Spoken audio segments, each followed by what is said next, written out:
Basukos teishvu shivas yamim laman yedu doroseichem ki basukos hashavti es b'nei Yisrael bo'si osom me'eretz Mitzrayim. Pasuk at the end of Emor tells us a reason for the mitzvah of sitting in the sukkah.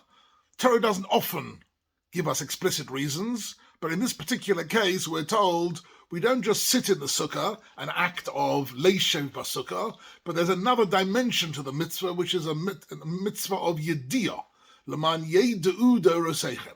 It's vital when you're sitting in the sukkah to have an element of understanding and knowledge about what the sukkah represents.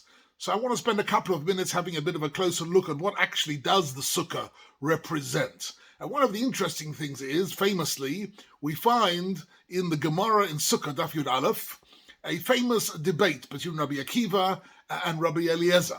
Exactly which one of them says which view is not entirely clear. The Gemara says one thing, in the Sifra it's the other way around, but that's not our point for today. What's important is that among the Tanoim, there were two schools of thought about what to emphasize here, about what was it really, Basukos Hoshavti as B'nai Yisrael. What does it mean that B'nai Yisrael sat in Sukkos in the 40 years in the Midbar?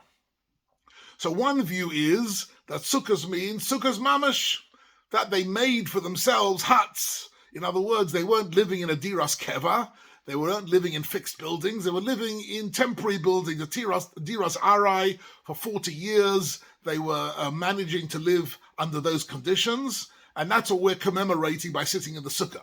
The other view is ananei hakavod, that in actual fact, the sukkah represents the special protective covering, the protective siyata d'shmaya, that HaKadosh Baruch Hu enabled the Jewish people to live for 40 years in the Midbar, which is a place which doesn't normally sustain life at all. It's impossible to live there for any length of time.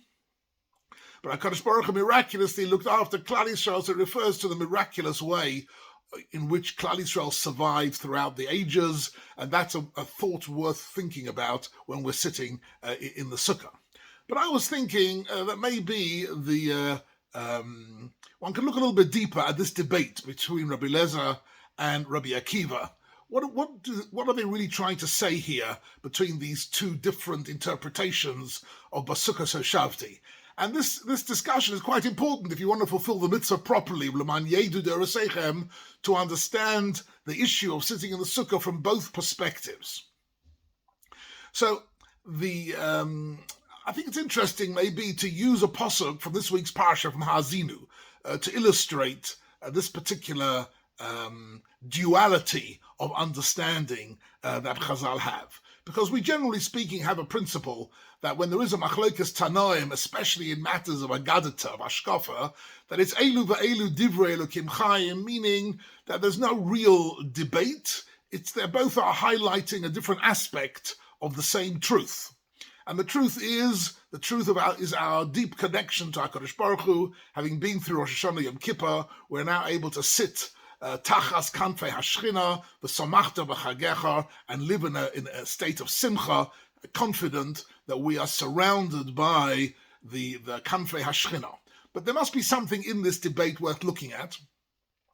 So I was looking at Parshas Ha'azinu, where the pasuk reads Yimtzoehu be'eretz midbar uvesohu yeleil yeshimo. Speaking about Yimtzoehu be'eretz midbar, which means HaKadosh Baruch Hu, He found them in the desert. What does it mean HaKadosh Baruch Hu found Bnei Yisrael in the desert? It means, say Chazal, Mefarshim, Rashi brings down part of it, that He found them loyal to Him in the Midbar, that they were willing to receive the Torah and willing to be led by Moshe Rabbeinu even under very dangerous and difficult circumstances. He found the special qualities of Klal Yisrael in the Midbar. And then it says, Yesova venhu, that's how the pasuk continues. Yesova venhu yevona nehu. Yitzrenu ki ishon eino. So Yitzrenu ki ishon eino means He protected them ki ishon ha'ayin, like the pupil of the eye. But what do these two words mean? Yesova venu yevona nehu. So yevona nehu, we understand, if you look at the Mefarshim, comes from the word bina, which means He gave them wisdom. He taught them wisdom. He taught them Torah, the wisdom of the Torah. But what does Yesova vehu mean? Yesova venhu, what does that mean? So here you find also two very different interpretations, and I think this debate about Yesova venhu is the same debate about Sukkah. And the debate is On one hand, you could say Yisov Avenu means HaKadosh Baruch Hu surrounded them with Ananei HaKavod. That's where Rashi wants to go, that he surrounded them in a protective layer of Ananei HaKavod. He looked after them. They were under Hashgacha Protis of HaKadosh Baruch Hu. That's what Yisov Avenu means.